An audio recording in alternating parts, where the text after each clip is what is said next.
think history is going to judge Obama? I think he got caught in something that he was not a part of, and he can't untangle himself now because he's the head of the government, you know. So he has to defend that policy.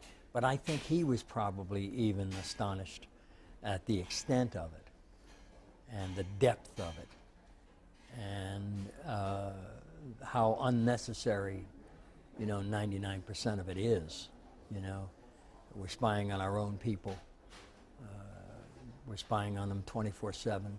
We're spying on them all over the world. And we're keeping, you know, tabs on people for no other reason than they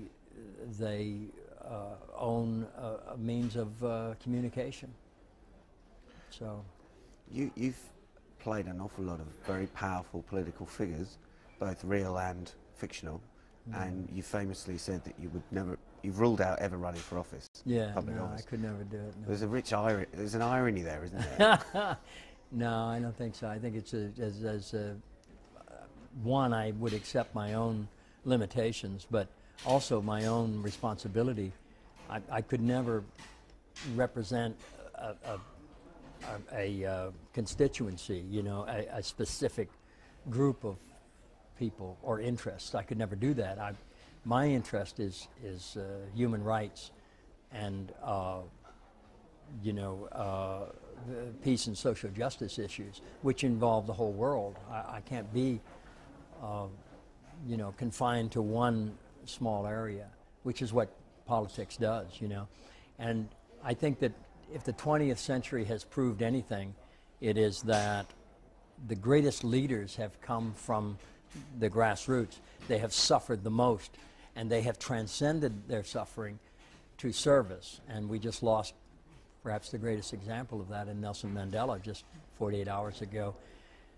And if you go back over the last 100 years, you know, you could, I guess, begin with Gandhi and go to Reverend King and Malcolm X and Bobby Kennedy and so many more who transcended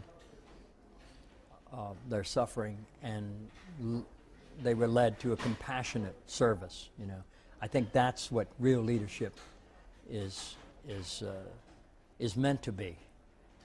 It's upside down now because leadership is about power and politics. It's not about service. And so all of the issues that affect people the most, and starting with the environment,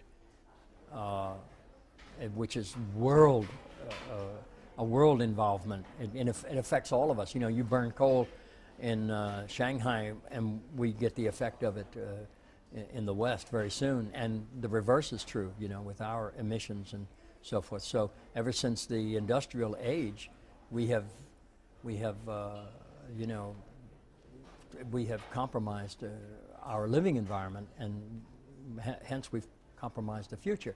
And if politicians are not dealing with that, then they're useless. That's the first issue. The globe itself is at stake, you know. Yeah. And we have to focus on that. And all the special interests have to fall away with an embrace of what's possible for the future for all of us, because nobody gets out of here till we all get out of here together, you know. You've got a very your work schedule, your film schedule is very much sort of family based these days, isn't it? It has become that, yeah, in the last few years. I was very gratified with a film that I did with Emilio a few years ago called The Way, which he wrote and directed, and he wrote the part for me. It's about fathers and sons, but it's the best thing I've ever done. And if I wanted to be remembered for anything for more than 5 minutes, it would be The Way. You know, if you asked me and you didn't know who I was or where I came from, what I did for a living, I would hope that you'd see The Way, and I would say that's who I am. That's what I do. You know. It's funny because you've got a Lifetime Achievement Award here, Yeah. and I mean I was just reminding myself of all the awards you've won and been nominated for, and there are many, but bizarrely, the Academy Award isn't among that list, which I find absolutely astonishing. Well, you know, I don't dwell on that, you know. It's not likely to happen at this point in my life, you know. And I've had a very satisfying run. I've been lucky enough to make my living doing the thing I love the most all my adult life, so I have no complaints. I've lived a very happy life the last 36 years of my life. I give thanks and praise every day, so I take whatever comes for good or ill and try and make the best of it. And I don't think about awards per se, and I'm none the worse off for either way, whether you get them or you don't. It doesn't define who you are. So I don't have any thoughts about it one way or another. Sure. Now, I read that you've got an upcoming role playing a priest, a Catholic priest. Yeah. In Trash, Stephen Yeah. Daldry's Trash. Yeah, it's wonderful, yeah. The book is a very popular, sophisticated children's book. You know, the author was a British teacher at a school in Manila, and he wrote this story about these three desperately poor boys living on the worst trash heap in the world, and they find a treasure one day, and the whole adventure starts, you know. And they come off into this little mission that they can get a meal and learn about computers and other things, and so I run this mission. So yeah, I'm very happy to be a part of that. And Stephen Daldry has become my newest hero. I adore him. You know, he's the first director I've ever worked with who trusted the actors 150%. I mean, he would come in to work on a scene, and the script would be like a vague idea. So if it wasn't personal, he wasn't interested. You know, it had to be personal. So he'd say, "Well, what do you think of this? And how is this going down?" and so forth. And so he involved all the players. You know, and it was one of the most gratifying experiences I've ever had. Yeah. We did it in Rio de Janeiro this summer. Yeah. You're still making studio pictures as well. Every now and then, yeah. I luck out. Yeah. Well, what do you make of this? You know, the idea that the studio system is doomed and that it's going to at some point come crashing into a heap. Well, they still bring them into theaters, you know, with these enormous and very effective superhero movies. I think that the franchises and that alone is very good for all of us, because if these big films are successful, the studios can expand more and more on independent films, you know, and socially conscious films. So we cheer for them, and if you get in one, all the better, you know. But a box office success is very important for all of us, because it ensures that we'll still be around. Studios like to make these big movies, but they rarely win awards, you know.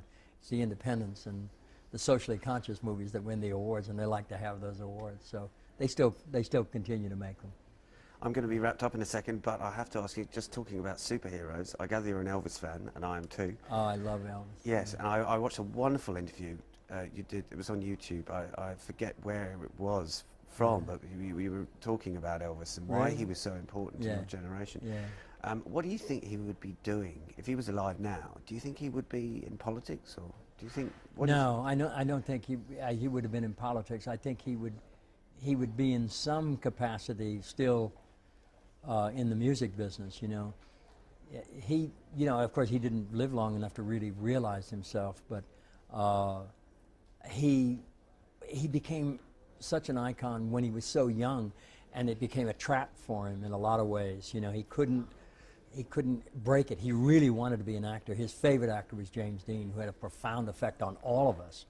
And Elvis really wanted to explore that part of his possibility, his talent. He never got a chance to do that. His films were mostly, he said himself, travel logs, you know.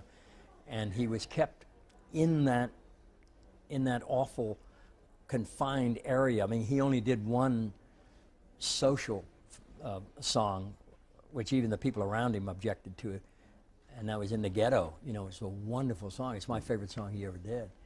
But he was confined to the business, you know, and the image, and the people closest to him really didn't have a clue who he was or what his potential really was. And he fell victim to staying there. You know, one of the worst parts of success is trying to repeat it and not challenging yourself to fail, because success is really a bunch of failures that are finally understood, you know. And he didn't get that chance to really explore his potential. It's sort of, he ended his life kind of with the same image that he began his career, his first success. He was still on that level, and I don't think he lived a happy life. I think he was very frustrated and he felt very confined to his career, you know. So if he were still alive today, I would hope that he would have broken that bond and he would have gone into different areas of maybe producing records and young people coming up, and maybe he would have had a chance to explore his acting talent, which was never really tapped. And it was a great source of pain to him that he wasn't encouraged by the people that represented him to go deeper inside to who he was, where he came from, how he really felt about things. He never developed beyond that.